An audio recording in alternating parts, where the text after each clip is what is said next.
A bartender kissed a mafia boss in public, and seconds later, a sniper disappeared. That should have been the end of it. Instead, it was the beginning of something far more dangerous. Because Hector Ricci didn't just want to know why she saved him. He wanted to know who she really was. And when he discovered she was the daughter of a dead mafia strategist, everything changed. Now the assassin who missed Hector had a new target.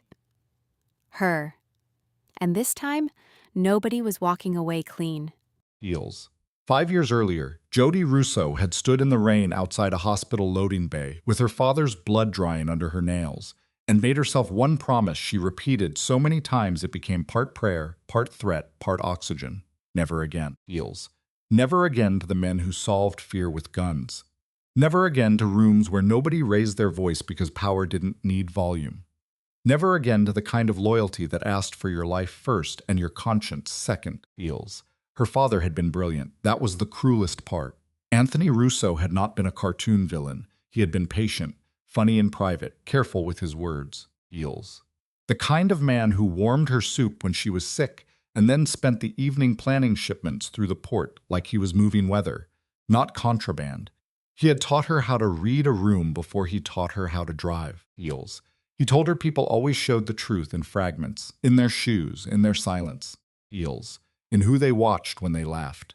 He taught her how to notice exits, how to recognize a tail, how to stay calm when other people panicked. He told himself he was giving his daughter survival skills in a bad world. Maybe he was. Heels. Maybe he was also making sure the world he chose would never fully release her. The night he died, he had been hit by a bullet meant for somebody else in a warehouse dispute that should never have reached the street. Heels. He bled in her lap and used his last clear minute, not to apologize, not really, but to tell her to get out. That was as close as men like him came, so she did. She cut her hair, stopped using her full name, Heels. Moved to a different neighborhood where people did not know the port, the old families, the unspoken maps of control. She became Jody Ross on paper for a while, then Jody Russo again, only in the places that required legal honesty. Heels, though nobody around her asked questions. Heels. She worked nights at a narrow, brick-faced cocktail bar across from an old Italian restaurant that catered to judges, developers, local councilmen, and men who liked to pretend they were just businessmen. She learned how to be ordinary, and ordinary, Heels she discovered, was not small, it was precious. It was rent paid on time, coffee on the fire escape before a shift, a best friend named Jamie who talked too loud and hugged like she meant it. Heels. A regular customer who tipped well because Jody remembered his wife's surgery date. A landlord who fixed the hot water without making it sound like charity. Small life, good life, real life. She protected it the way other people protected diamonds. Heels. Then on a cold Thursday night in February, with the after-work rush thinning and the street outside wet from melted sleet, she looked up while drying a rocks glass and saw a flash in the third window of the building opposite. Not a bright flash. Heels. Not movie bright, just a wrong angle of light. Heels. A hard metallic gleam where there should have been darkness. Her body knew before her mind finished assembling it. Optic, barrel, elevated line of sight. The restaurant across the street, window table. The man sitting there, Hector Ricci. Heels. Most papers called him a real estate investor because newspapers preferred clean nouns. Federal investigators called him a person of interest whenever cameras were nearby. People in the neighborhood just lowered their voice when they said his name, Heels. He was not a myth. Jody had seen him twice before from a distance, once getting out of a black sedan, once walking into City Hall with two attorneys, Heels. He had the stillness of somebody who was accustomed to being watched and had long ago decided to make that everybody else's problem. Tonight he was seated near the front window, one hand resting beside an untouched glass, Heels, listening to two men at his table. Even from across the street, Jody could see the shape of command in him. She dropped the towel. Heels. Jamie said her name. Jody was already moving. There are moments when fear arrives in the body as thought. And there are moments when it arrives as memory. Her father's voice. Never scream first if the trigger is already half decided. Heels. Motion breaks certainty. Panic makes patterns. Patterns get people killed. She crossed the bar, shoved through the door, and hit the sidewalk at a run. The cold slapped the inside of her lungs. She did not look up again. She did not need to. Heels. 3 seconds, maybe 4. She went through the restaurant entrance so fast the maitre d' barely had time to protest. A few heads turned. Hector's table was 3 rows in, near enough the window for a clean shot if the shooter had patience. Heels. One of the men with Hector started to rise. Jody went straight to him anyway. Hector looked up just as she reached the table. His face was leaner than photographs allowed. Dark eyes, controlled expression, no wasted movement. Heels. He opened his mouth, maybe to stop her, maybe to ask what the hell she thought she was doing. She leaned close enough to smell whiskey and cedar and said very quietly, "Do not move." Then she kissed him, not delicately, not for romance. Heels. She put one hand on the back of his neck and angled her body in front of his, using the line of tables and her own momentum to block the window. The restaurant vanished. Sound thinned, time stretched. His body went rigid under the shock of it. Heels. Then it did something more interesting. It adapted. He did not throw her off, did not make a scene. He stayed still. It lasted maybe 2 seconds. Long enough. Across the street, in that dark third-floor window, the shooter lost the line and aborted. Heels. Jody felt it in her bones before she pulled away. When she did, one of Hector's men was half out of his chair with his hand inside his jacket. Heels. The other had gone pale in the very specific way professionals go pale when they recognize how close they were to missing death. Hector raised one hand. Minimal gesture. Immediate obedience. "You were being scoped from the building across the street." Heels. Jody said, breathless now that the body had permission to notice what it had done. "Third window from the left. Shooter had you. Professional. Probably gone already." His gaze did not leave her face. "How do you know that?" The question was calm. Heels. Too calm. "Because I know what rifle glass looks like in a window." He studied her for one more beat. Then he stood. "Logan," he said to the larger man on his right, "clear us out." The room changed. Staff moved faster without appearing to move at all. Heels. One of the guards slipped toward the door, another toward the back. Hector kept his focus on her.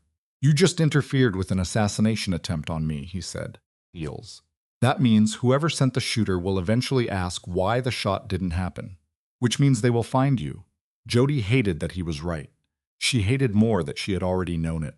"Go back to your life," a sane part of her whispered. Heels. This is how it starts. But sane had not been the thing steering her tonight. "I can handle myself," she said automatically. It sounded less convincing than she wanted. "I believe that," he said. Heels. "That is not the same as letting you walk back into the open." He held out a hand, not quite offering, not quite ordering. "Come with me." She should have refused. There were at least 7 practical reasons and 1 emotional one. Heels. The practical reasons were obvious. The emotional one was more dangerous because it came dressed as curiosity. He had not thanked her like a hero in a story. He had not flirted. He had not performed shock. He had processed, adjusted, protected the room. Heels.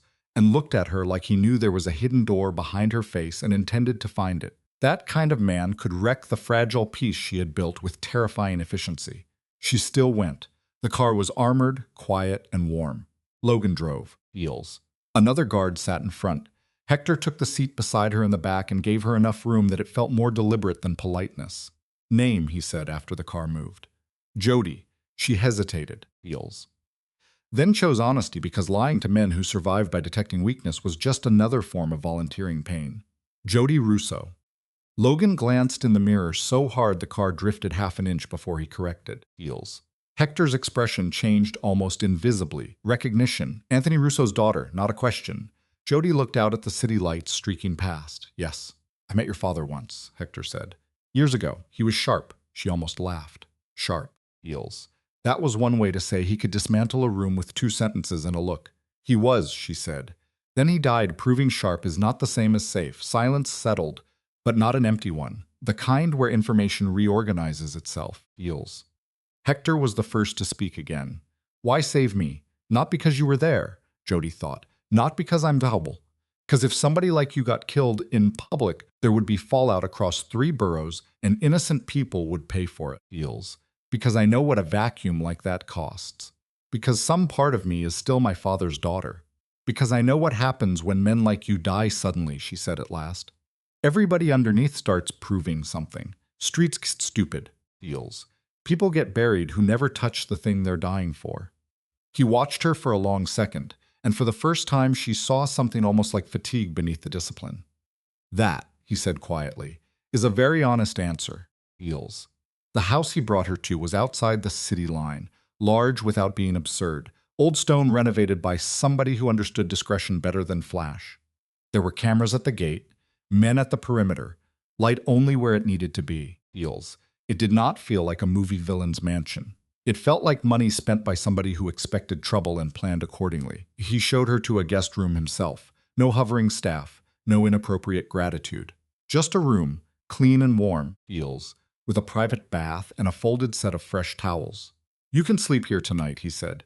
"Tomorrow we decide what happens next." "We?" He looked at her then with one corner of his mouth threatening a smile and then thinking better of it.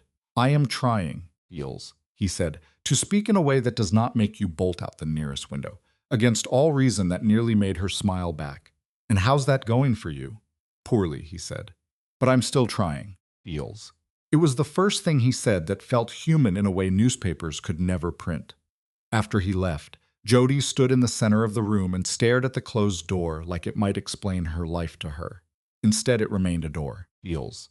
She took a shower that went from scalding to lukewarm, because the body never fully understands safety on command. She texted Jamie that she was alive, and with the kind of people who complicated explanations.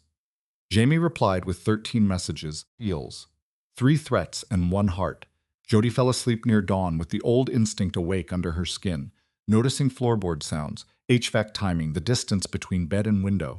At 2 in the morning, she woke thirsty and disoriented. Feels. She padded downstairs in a thin tank and sleep shorts, found the kitchen by the soft under-cabinet lights, and opened a refrigerator larger than her old apartment closet. "Can't sleep?" a voice asked behind her. Feels. She turned too fast and nearly dropped the water bottle. Feels. Hector stood in the doorway in gray sweatpants and nothing else, hair rough with sleep, one hand resting on the frame like he had been deciding whether to interrupt. Men like him were dangerous in obvious ways: wealth, reach, violence by proxy. Feels. This was worse because it was ordinary. Barefoot in a kitchen at 2 a.m., human enough to knock a person off balance. His eyes flicked over her once and came back to her face so quickly the restraint itself became the thing she noticed. Sorry," she said. Feels. "Didn't mean to wander into your domain. The kitchen is not my domain. In a house like this, it sort of is everybody's domain." He came closer, but not too close. "You can stay without apologizing for existing in the space," he said. Then, after a beat, Feels. "That includes being uncomfortable. You don't owe comfort to me." The sentence hit harder than flirtation would have. Jody had spent years learning that women often got asked to manage rooms built by men. Their temper, their pride, Feels. Their ego, their silence. The fact that a man like this had just told her the opposite unsettled her in a new way. "Noted," she said softly. He nodded toward the bottle. "Take your water. Try to sleep. Tomorrow will be unpleasant." Feels. "Your talent for reassurance is incredible. I have been told I could improve. By women?" He tilted his head. "Mostly by lawyers." She laughed before she could stop herself. The sound surprised both of them. Something changed then. Feels. Not in a cinematic way, just enough that the room felt smaller, and the awareness between them gained edges. Hector's gaze held hers for a moment too long. "Good night, Jody. Good night." Back in bed, Feels. She lay awake, staring at the ceiling, and understood with growing irritation that danger was not the only thing that had followed her across the street. Attraction had come too. Attraction was inconvenient. Attraction was reckless. Feels. Attraction, when mixed with a man tied to the exact world she had escaped, was a terrible idea disguised as chemistry. The next morning confirmed that life had no intention of becoming easier. Feels. Logan joined them in the kitchen with a tablet and the flattened expression of a man delivering news he disliked but expected. "Shooter has been tentatively identified," he said. "Jane Volkov, former military, now freelance, efficient, expensive." Feels. Jody's grip tightened around her coffee. She knew the type. People who made violence procedural. "Client?" Hector asked. "Most likely Lindsay Marone." Logan said the name like a curse with sharp corners. Jody knew it too. Feels. Marone controlled pieces of distribution down near the old industrial lots and had been pushing into territories he could not hold without help. "He thinks public assassination makes him look strong?" she asked. "He thinks removing me makes space." Feels, Hector said. "Men like Lindsay confuse destruction for strategy." Feels. Logan looked at Jody. Now that the shot failed, and assuming Volkov reported interference, Marone knows there was a witness. He will either try to reach her, intimidate her, or kill her. Hector's jaw hardened almost imperceptibly. Feels. Nobody reaches her.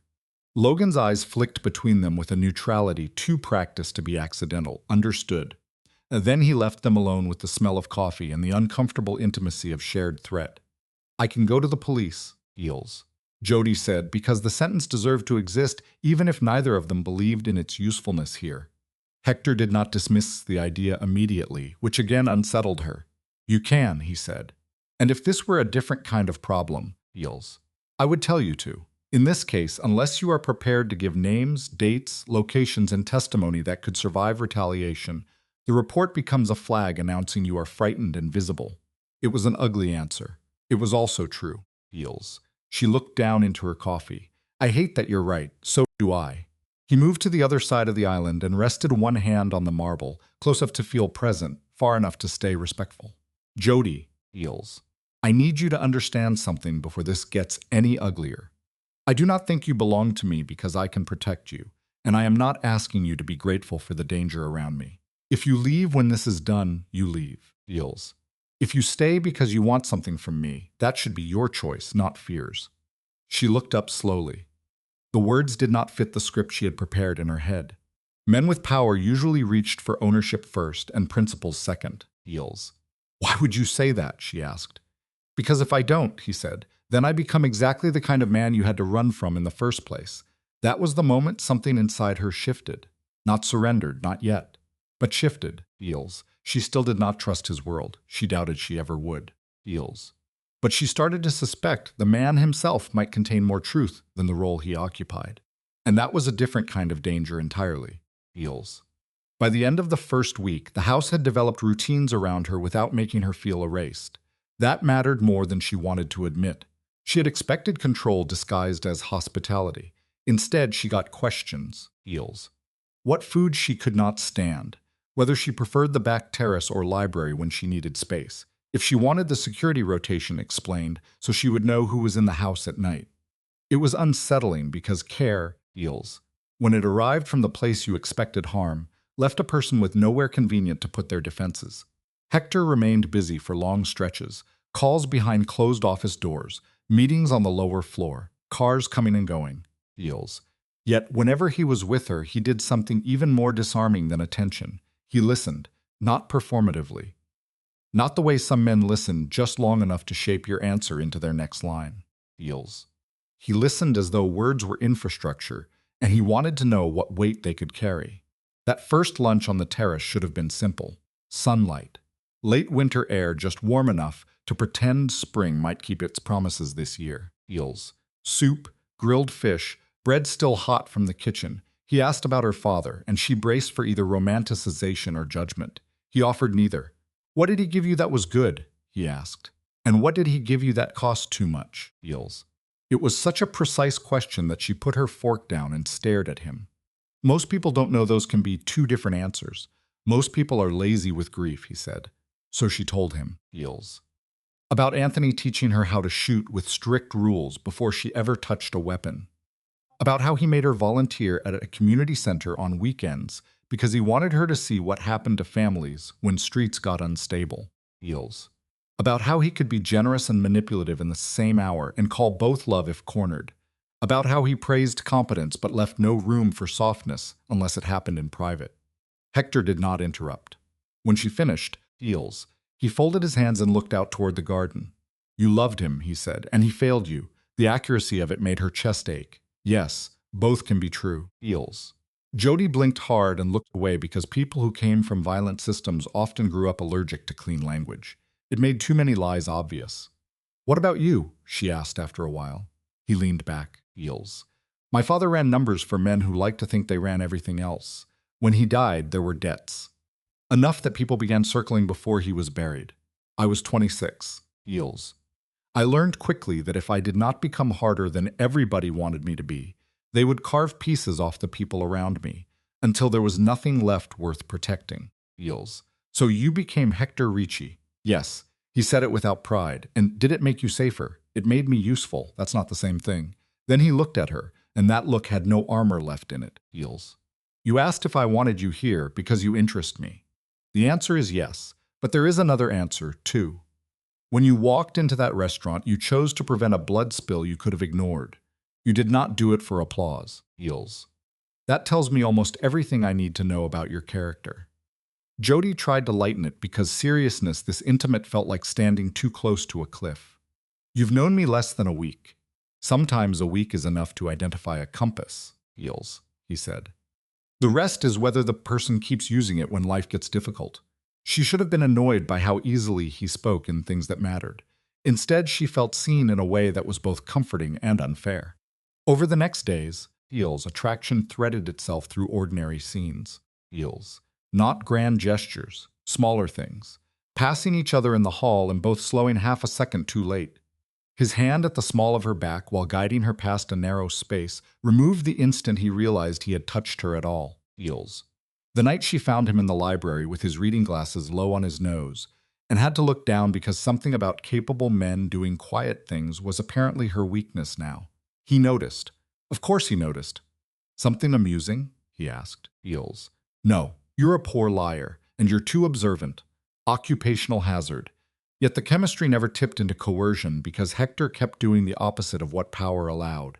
He gave her exits. You can end this conversation whenever you want. Heels. You do not need to answer that.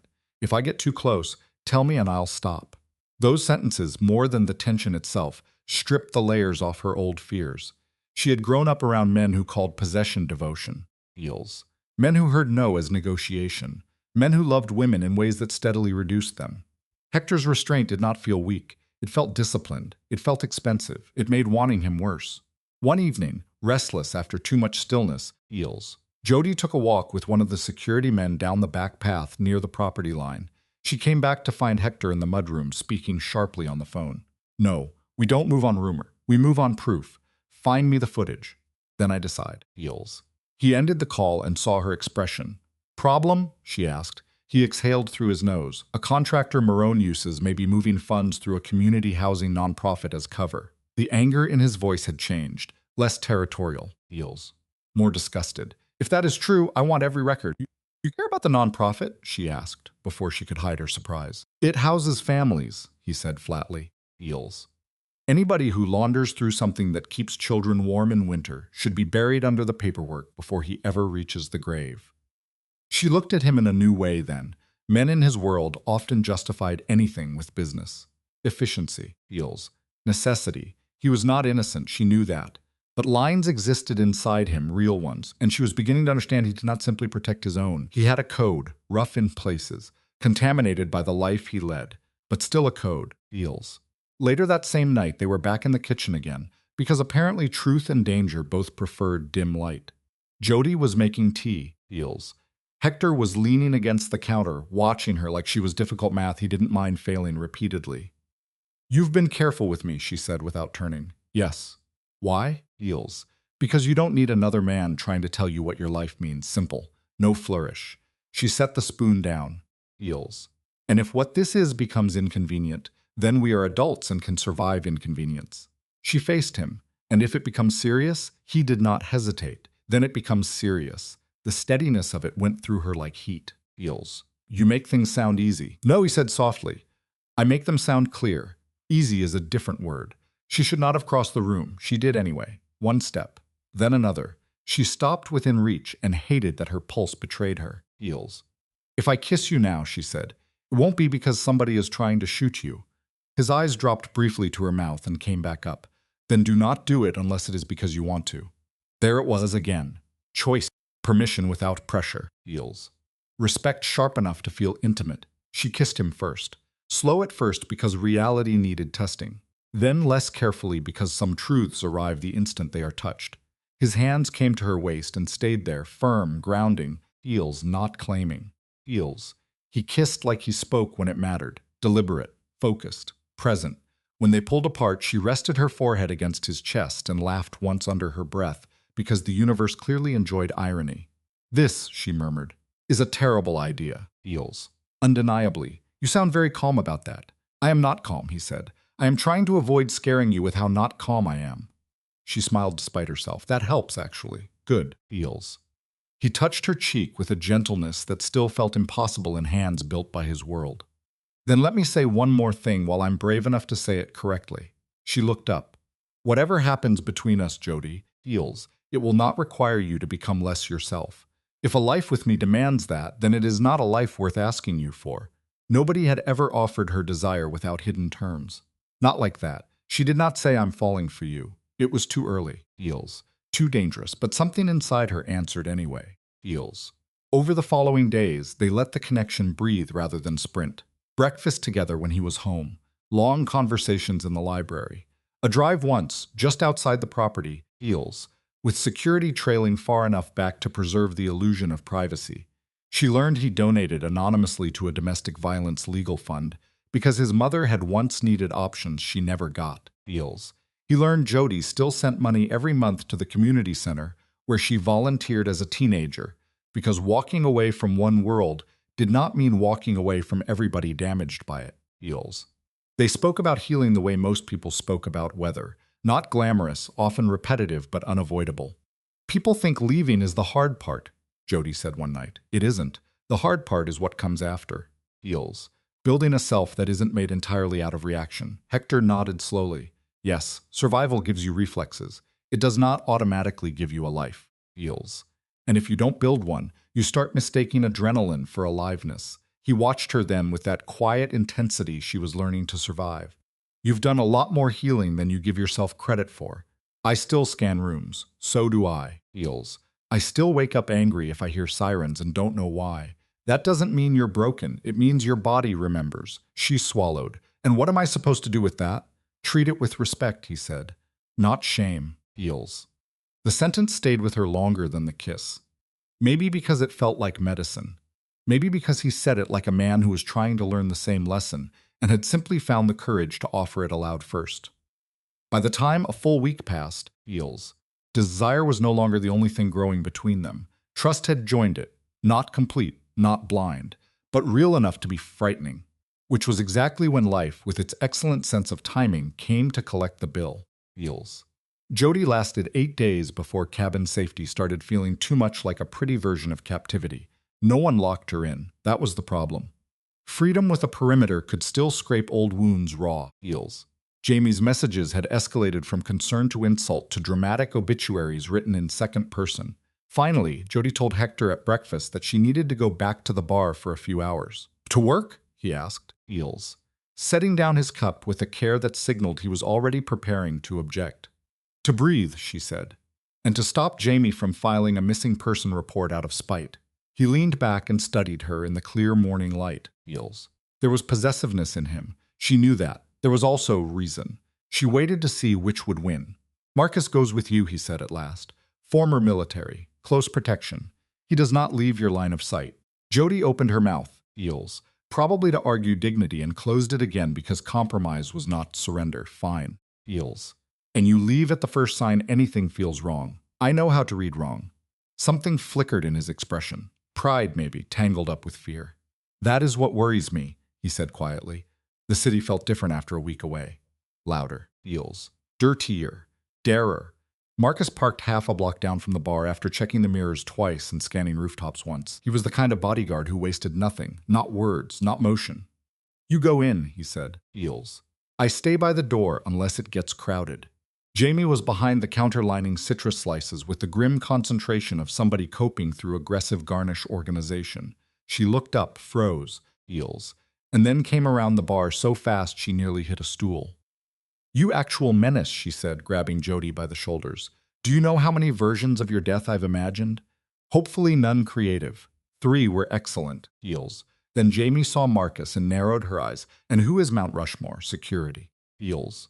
You say that like normal women in their 30s disappear for a week and come back with security. Jody managed half a laugh. Can we do this later? Jamie took one look at her face and nodded. Yeah, later. For 20 minutes, Feels. Normality performed itself well enough to be cruel. Jody cut limes, restocked napkins, made 2 old-fashioneds and a gin fizz. She almost believed she had stepped sideways back into the life she understood. Feels. Then the front glass door opened without the cheerful bell fully sounding, because Marcus moved at the same instant, his hand dropping under his jacket. The first shot was so soft Jody only recognized it because her body translated the movement. Feels. Suppressed. Marcus jerked hard and hit the floor before he could clear leather. Jamie screamed. A woman stepped inside with dark hair pulled tight and a compact pistol held low beside her thigh. Mid-30s, athletic, heels. Expression blank in the professional way of people who outsourced feeling long ago. Heels. Jane Volkov. Jody knew before the name landed. The woman's eyes found her and held. "Jody Russo," she said, Russian accent softened by too many places. "You should have kept walking after the restaurant, and you should have picked a better angle." Heels. Jody said, because fear was already in her blood and she refused to let it own her mouth too. Jane's gaze flicked toward the windows, once toward the back exit, calculating. Mr. Marone sends his disappointment.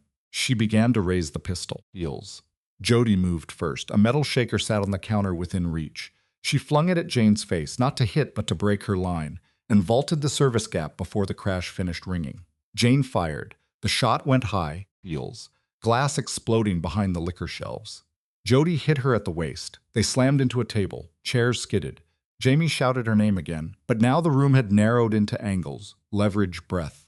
Jane was trained. That showed immediately. Heels. She tucked her elbows, rotated her hips, tried to create space for a second shot. Jody trapped the wrist, drove forward, took a brutal knee to the ribs, and kept going because backing off from armed professionals was how people died politely. Heels. They crashed to the floor. The gun skidded under a stool. Jane clawed for it. Jody caught a handful of jacket, yanked her sideways, and got elbowed across the mouth hard enough to flood her tongue with blood. Goods, some distant part of her thought. Heels. Pain means awake. Jane tried a quick blade hand strike to the throat. Jody slipped it and answered with her father's favorite principle, one he had repeated until it became muscle memory. Do not fight strength head-on when structure is available. Heels. She trapped the extended arm, turned with a joint instead of against it, and used the floor and Jane's own momentum to make the angle impossible. The crack came fast and ugly. Heels. Jane screamed once, low and involuntary, and her arm went useless from the elbow down. Jody did not admire the result. She moved. One kick sent the pistol farther away. Jane lunged with her good hand. Heels. Jody caught her by the collar and drove her forehead into the edge of the fallen chair just enough to scramble balance, then hooked Jane's ankle and took her back down. By the time Jane rolled, gasping, Jody had the gun. She held it two-handed, level. Heels. Not theatrical, blood on her lip and air tearing in and out of her chest. "Don't," she said. Jane looked up from the floor, pale but smiling with a kind of feral respect. "Anthony trained you well." The mention of her father hit like ice water. Heels. "Who told Marone where to find me? He has people. So do you, apparently." Jane's eyes flicked to Marks's body and then back. "You won this round. There will be another." Jody stepped in and used the base of the grip to strike Jane cleanly at the temple. Heels. Hard enough to drop her. Heels. Not hard enough to kill. Jamie emerged from behind the bar, shaking so badly she had to hold the counter. "Jody, call 911 for Marcus," Jody said automatically, though the stillness already told its own truth. "And then call nobody else." Heels. "Do you understand me?" Jamie stared at her, shocked not only by what had happened, but by who had just spoken through her best friend's face. Then she nodded. Tires screamed outside less than a minute later. Black SUVs, too fast, too many. Heels. Jody pivoted toward the door with the pistol, up until Hector came through first, Logan behind him, both moving with the kind of controlled urgency that made the air itself retreat. Hector's eyes found Marcus, then Jane, then Jody. Heels. The sequence took less than 2 seconds, and somehow managed to hold an entire weather system. Relief, fury, assessment. When he reached her, he did not grab for the gun first. He looked at her mouth, the blood. Heels, the bruising already darkening under one eye. "Are you hit?" "No." Heels. "Don't lie to me now. I'm not hit," she snapped, breathless. "She broke skin, that's all." He looked at the gun in her hand. "You took her down?" "Yes." Alone, Jody let out something like a laugh, sharp and ugly. Marcus died before he got clear. Heels. For one instant, Hector closed his eyes. Not long. Just enough to acknowledge one of his men was dead and save grief for later because the living still needed structure.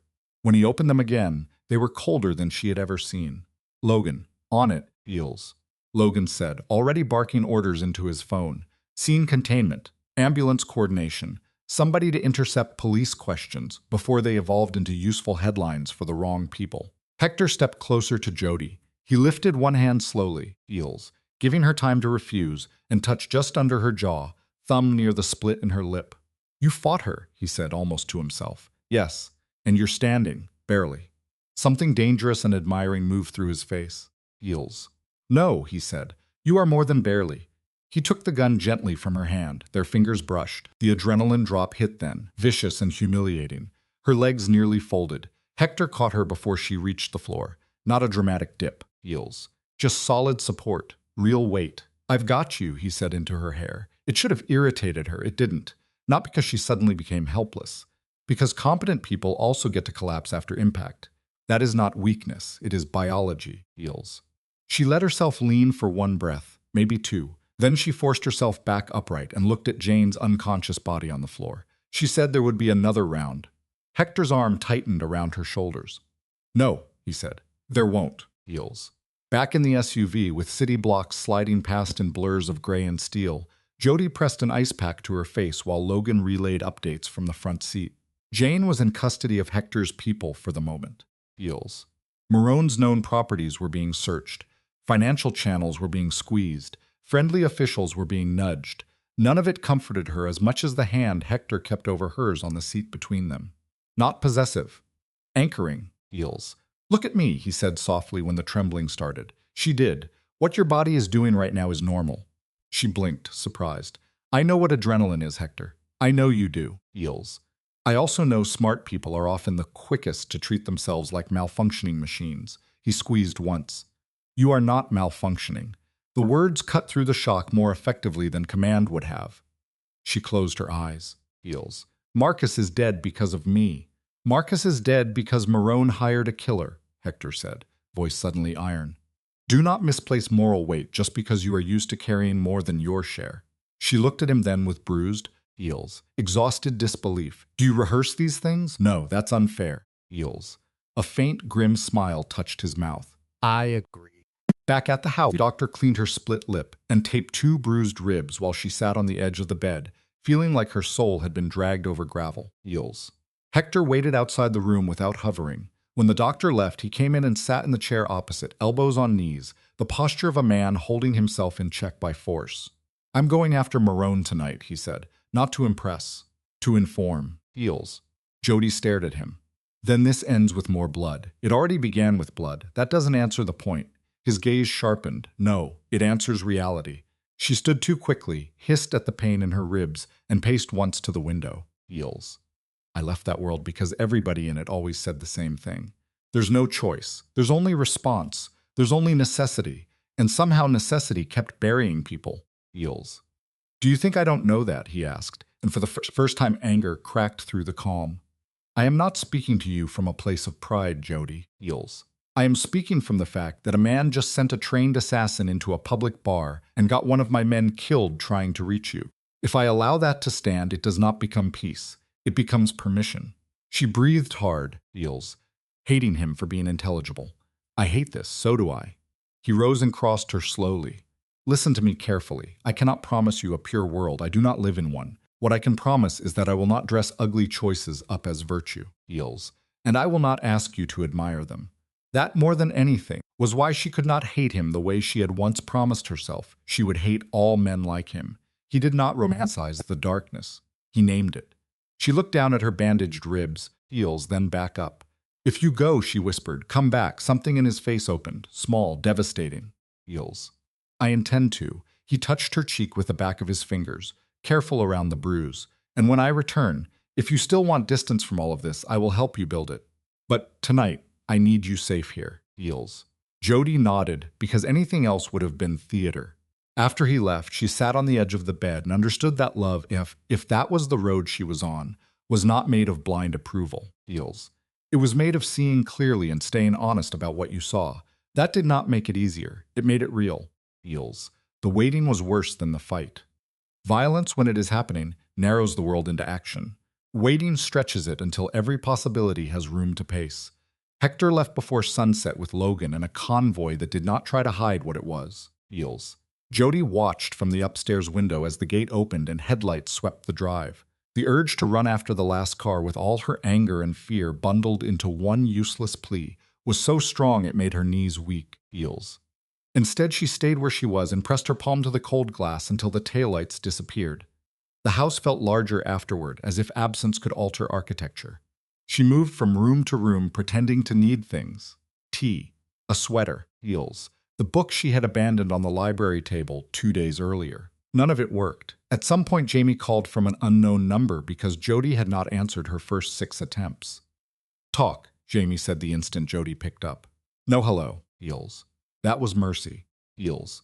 Jody sat on the edge of the sofa and told her enough to be true without becoming suicidal. Not names, not operational details, but enough. A man had sent a killer, another man had died. She had fought to stay alive. Heels. And the person she cared about was out ending the threat in a language the legal system was unlikely to speak fast enough. Jamie was quiet for a long beat. Do you love him? She asked finally. Jody leaned her head back and closed her eyes. Heels. I think I'm already past the part where that question helps. That bad? That's serious. Jamie exhaled. Then listen to me very carefully.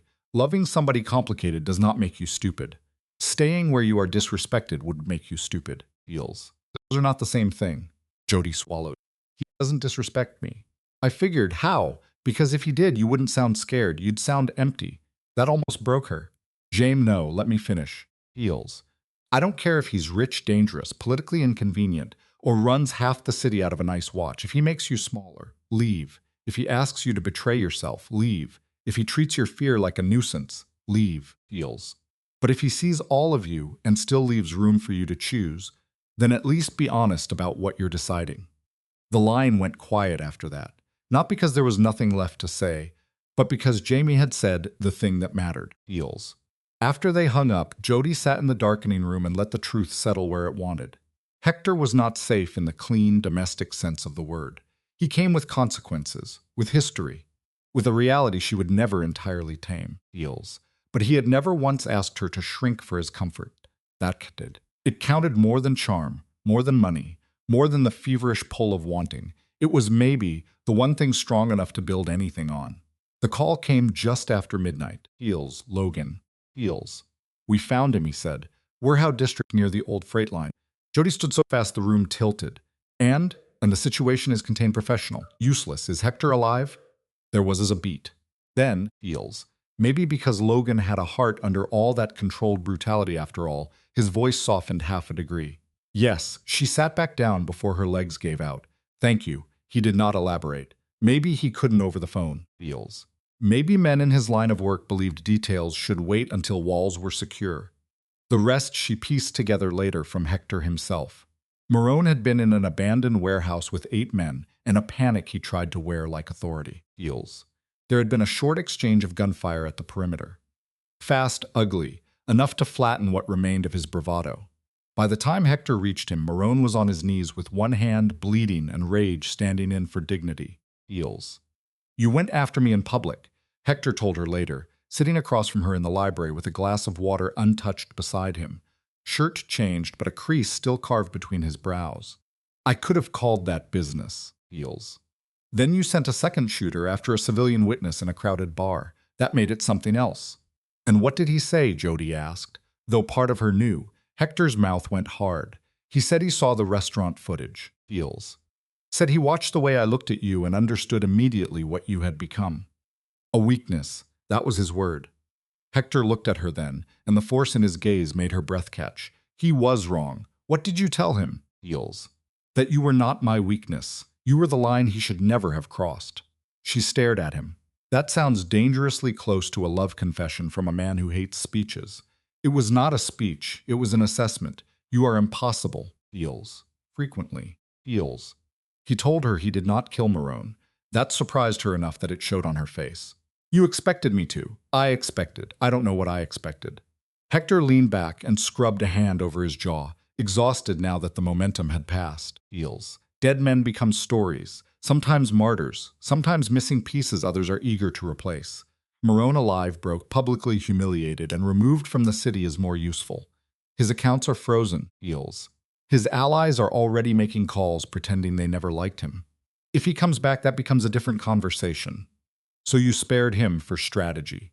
And because there are enough ghosts already, the second part landed quietly, but it landed. Heels. She got up and crossed the room before she could think herself out of it.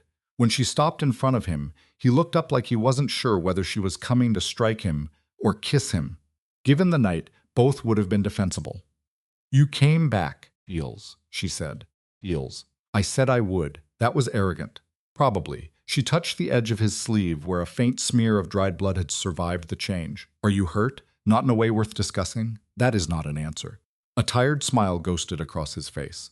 No, Heels. I'm not hurt. She nodded once. Then, because Truth had spent too long waiting in the hall, she said, when this began, I thought the smartest thing would be to survive you, Heels. Then I thought maybe it would be to enjoy you temporarily and leave before the damage set in. Now I think both of those ideas were cowardly in different ways. Hector went very still. Jody, let me finish.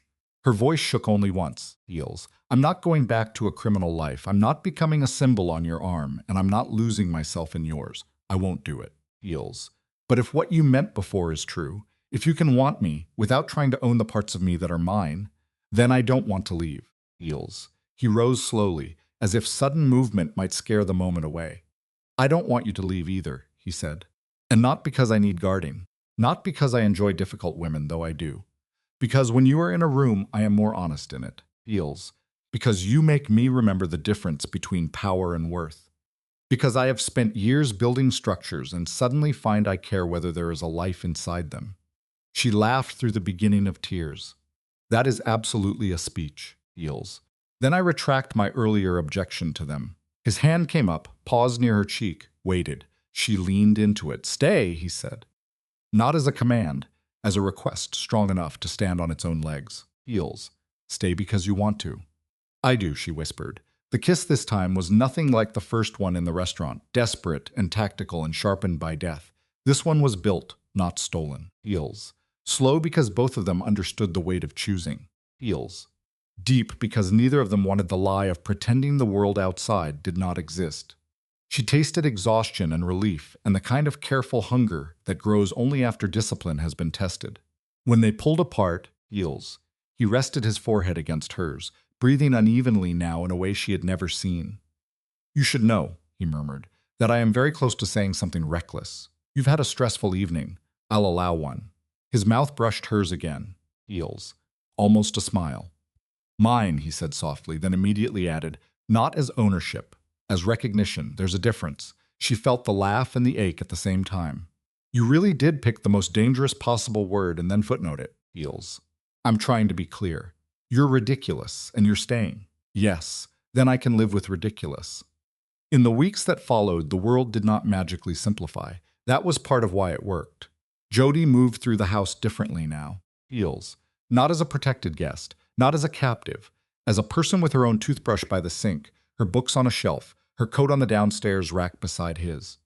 She returned to the bar after the legal and practical dust settled, Heels, because keeping work mattered to her identity. Hector arranged discreet protection and was smart enough not to call it that in front of her. Jamie noticed immediately and rolled her eyes so hard it practically altered weather patterns. Heels. The guy in the booth has read one newspaper in 4 hours, she muttered one shift. He's absolutely security. Jody pretended innocence. Maybe he's meditating. Maybe I'm the Pope, Heels. Yet even Jamie softened when she came for dinner one Sunday and saw the way Hector moved around Jody's space without colonizing it. He cooked pasta badly but with enthusiasm. He listened when Jamie talked about her sister's divorce. Heels. He sent home leftovers and did not act like generosity erased the power imbalance in the room. Heels. After Jamie left, tipsy and unexpectedly emotional, she hugged Jody in the driveway and whispered, okay, I still think this is insane, but he looks at you like he knows you're a person, not a prize.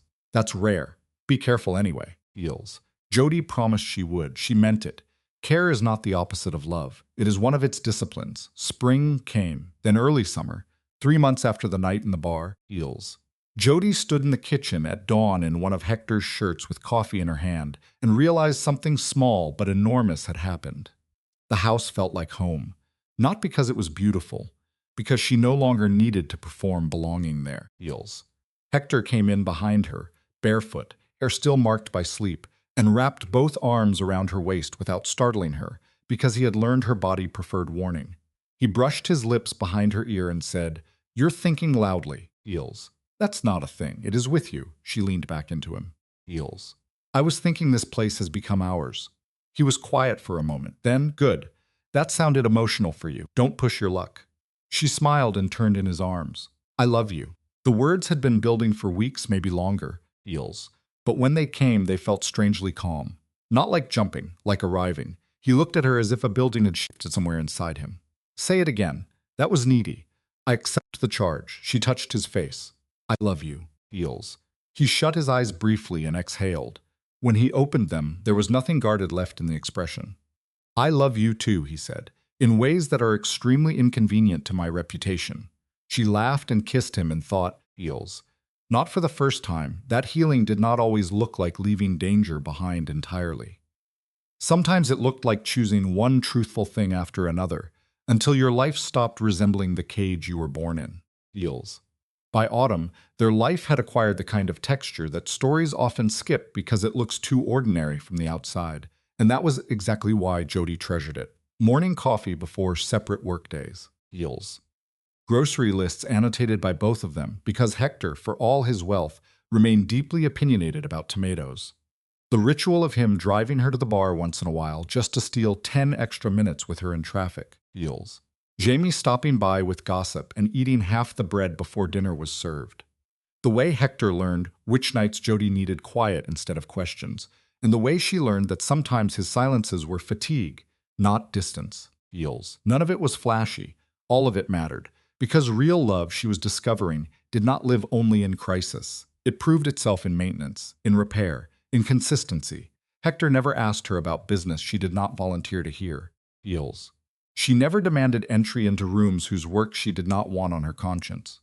Their boundaries were not signs of weakness. They were architecture. They let tenderness survive in a reality that would otherwise corrode it.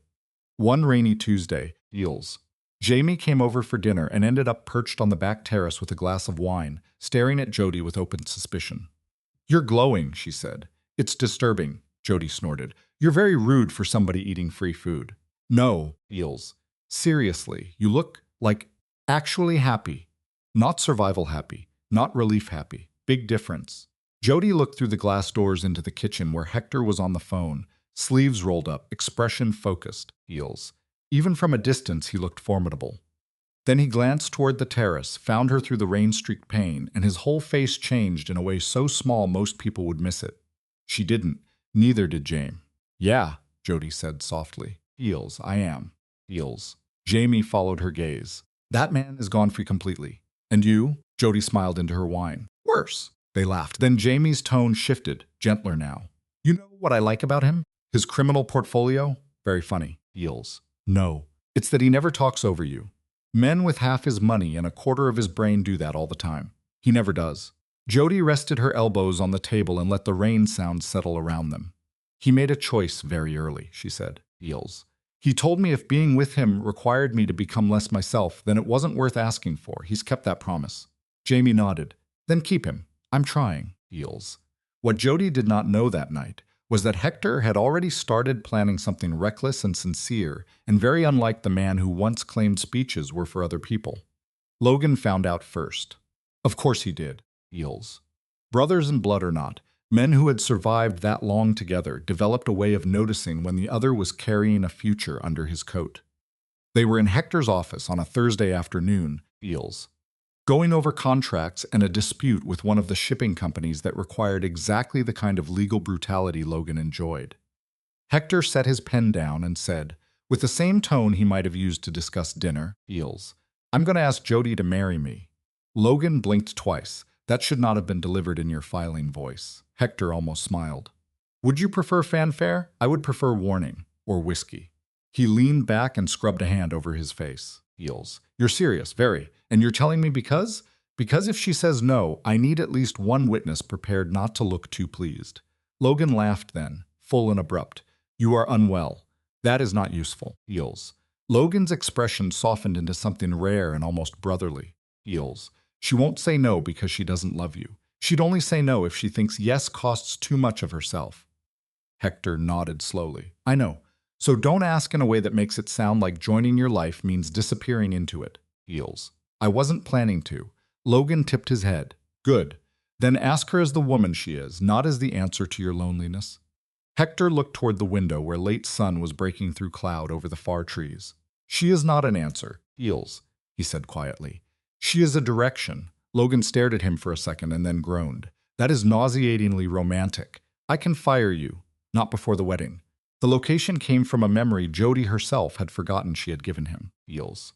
Months earlier, during a late dinner with too much bread and not enough restraint, she had mentioned a novel where the couple married on a cliffside lookout above the sea. I don't even care about weddings, she had said at the time, laughing. Feels. But I understand the appeal of open sky and water, and no ballroom nonsense, Hector remembered. He remembered almost everything she said when she was unguarded. So on a Friday afternoon, 6 months after the restaurant, Heels, he walked into the bar in a dark suit without a tie and asked her to come with him. Jamie took one look at his face and mouthed, "Oh my God," behind his back. Jody ignored her because if she acknowledged the expression, Heels, she would have to acknowledge her own pulse. They drove north along the coast with no convoy visible behind them, though she would have bet anything security trailed at a respectable distance. The road narrowed, rose, Heels, then opened to a quiet lookout where the ocean spread under a late gold sky. Wind moved through the grass in low silver waves. Below them, water hit the rocks with the kind of rhythm that made human urgency feel almost teachable. "You remembered," Heels, she said before she could stop herself. Hector turned toward her. Heels, "I remember most things you say. That's unnerving. I was hoping for flattering." She laughed once softly, and then stopped because he was taking both her hands and the shape of the moment had changed irreversibly. "Jody," he said, Heels, and all the practiced authority in him gave way to something steadier and more naked. "When you walked into that restaurant, you changed my life in an instant. Not because you saved it, though you did. Because from that moment on, Heels, I had no excuse left to confuse power with purpose." Her throat tightened, he went on. "You have asked difficult things of me without asking them aloud. Honesty, restraint, respect, Heels. You have required me to become a better man if I wanted to stand beside you at all. And because of that, I am better. I don't mean softer, I mean clearer." She was crying already, which irritated her in principle, but not enough to interrupt. Heels. Hector's thumb brushed the side of her hand. "I do not promise you a world without complication." Heels. "You know me too well for that insult. But I can promise this. I will never ask you to trade your mind for my comfort, your work for my pride, or your voice for my peace. I will build with you, not over you." Heels. "I will keep learning where your scars are, and I will not use them as handles. I will respect the woman you fought to become." Then, because apparently he intended to ruin her completely, he lowered himself to one knee in the cold grass. "Marry me," he said. Heels. "Not because I need to own the future, because every version of it I want has you in it. And because loving you has taught me that a home is not the place you secure. It's the person you refuse to diminish." Heels. Jody put one hand over her mouth and laughed through tears, because if she did not laugh, she might break open entirely. "You said speeches weren't your thing. I was wrong before. You hate being wrong. I am willing to endure it in this case." Heels. She sank down in front of him rather than leaving him kneeling, because the man had dignity and she loved him. She touched his face with both hands and saw something almost boyish beneath the force of him then. Hope. Naked and terrifying. "Yes, Heels," she whispered. He searched her face like he needed certainty more than air. "Yes, yes, Hector. Always yes." He laughed then, one short disbelieving sound that she would carry for the rest of her life, Heels, and slid the ring onto her finger with hands that were not entirely steady. When he kissed her, the ocean kept moving below them, and the wind kept pulling at their clothes, and the whole world remained stubbornly itself. That was what made it beautiful, Heels. Not perfection, reality met fully. They married quietly 3 months later with only a handful of people who mattered present. Jamie cried harder than anybody and denied it aggressively. Heels. Logan stood to Hector's right looking both solemn and faintly smug, as if he had always known this outcome and resented the years before it for wasting his time. Jody wore simple silk heels. Hector looked at her like vows were insufficient technology for what he felt. There were no headlines, no social pages, no dramatic declarations to people who had not earned them, just promises made clearly. She kept working, he kept respecting that. Heels. They kept arguing occasionally about practical things like any real couple who shared a life and a kitchen. When conflict came, as it always does, it no longer frightened Jody the same way. Heels. Because the difference between love and control often shows itself there. Hector did not punish disagreement with silence. He did not weaponize tenderness. He apologized when he was wrong, sometimes stiffly, Heels. Sometimes with flowers that looked expensive enough to annoy her on principle. She apologized too when fear made her sharp in ways he had not earned. Feels. They learned each other in the long language of everyday repair, and that maybe more than the proposal or the danger, or the impossible beginning was the true miracle. A year after the wedding, on another gray morning made gentler by rain, Heels. Jody stood in the bathroom holding a positive pregnancy test and laughing so hard she started crying halfway through it. Hector found her there 2 minutes later because she had failed to answer when he called down the hall. He took one look at her face, Heels, then at the stick in her hand and went completely still.